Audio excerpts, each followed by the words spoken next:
Good day, players! So, today, maglalaro tayo ng Describe the Author Challenge!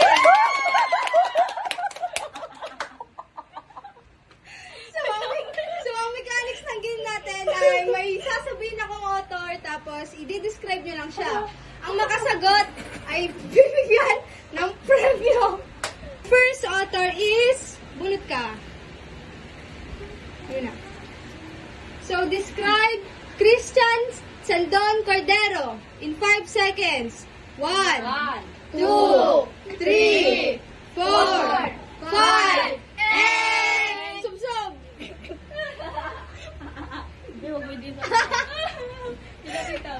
Okay. Describe Christian Sandon Cordero.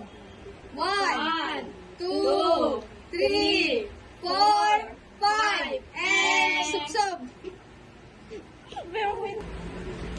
Describe Christian Sandon Cordero. Christian Sandon Cordero, he was born on April, year of 1983. He is poet, fictionist, translator, and filmmaker in Bicol.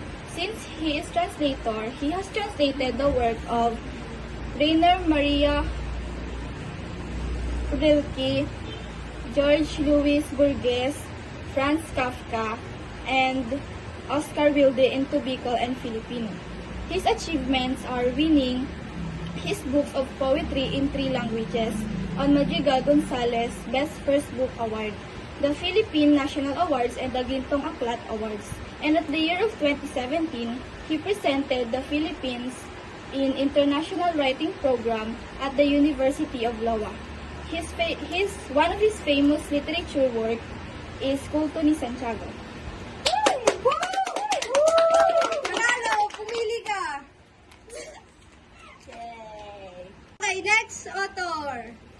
Ta-da-da! Describe Isabelo de los Reyes. 1, 2, 3, 4, 5, and Pick the best. Hala. the side lang. Okay. Describe Isabelo de los Reyes. 1, 2, 3, 3, 4, 5, 10. Tanong ako lang. Okay, game. Isabelo de los Reyes. 1, 2, 3, 4. Isabelo de los Reyes. Si Isabela de los Reyes ay pinanganak noong July 7, 1864, and he is a former senator of the Philippines. Kilala din siya bilang isang writer at journalist. He is popularly known as the father of Filipino socialism.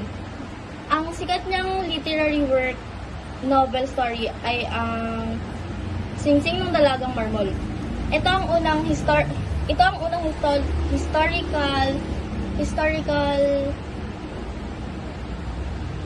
novel na nasulat noong 21st century sa Pilipinas.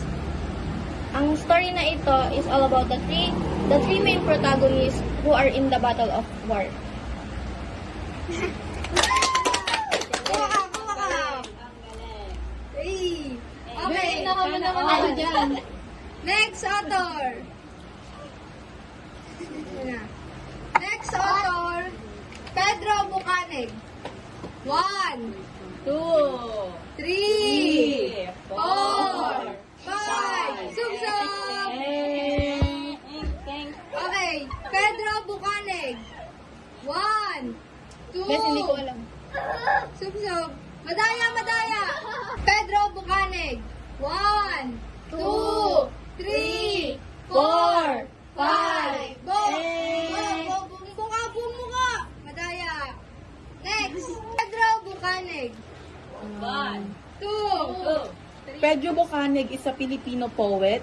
He is known as the father of Ilocano literature. He won the top prizes for Philippine Press Institute Science and Technology Journalism Award twice and was 7-time top finalist. In 2021, he won the prestigious award Gawad Tanglao sa panunulat medal. He wrote the first grammar book entitled De la Arte de la Lengua Iloca, which he co-authored with Francisco Lopez. One of his famous works is Biag ni Lamang, which is an epic about Lamang and his adventures to find his father and win the heart of the woman he loves.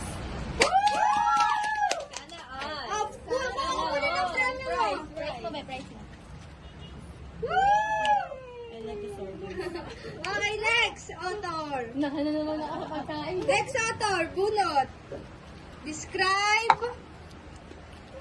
Describe Abdon M. Balde.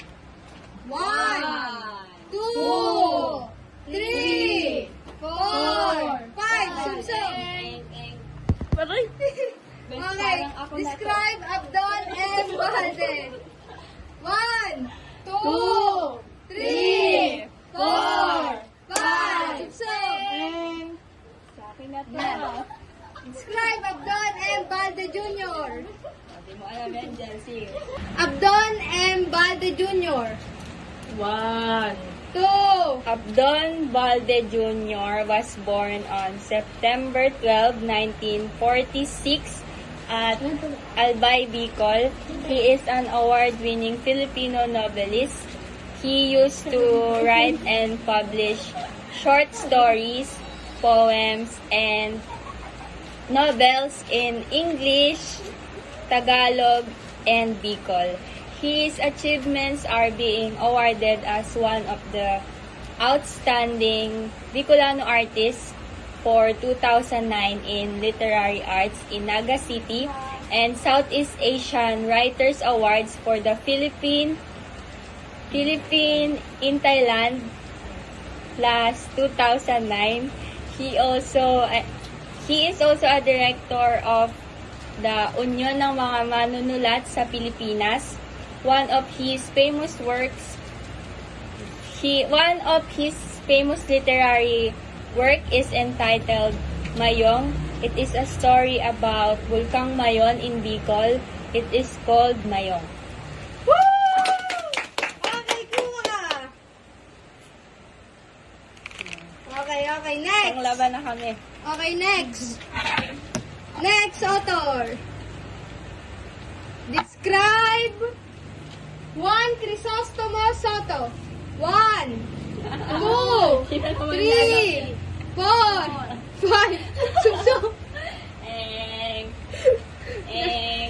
Juan Crisostomo Soto. 1, 2, 3, 4. Sumsum. Juan Crisostomo Soto. 1, 2, 3, 4, 5. Ikaw na yan. Ako na yan. Okay.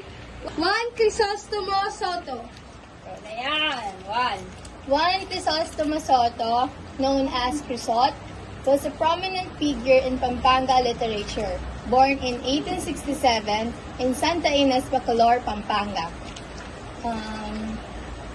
His work includes plays, novels, stories, poems, and sketches, newspaper, and articles. Soto's literary works, particularly his zarzuelas, played a crucial role in indigencing the art form and showcasing the Kapampangan culture and sensibilities.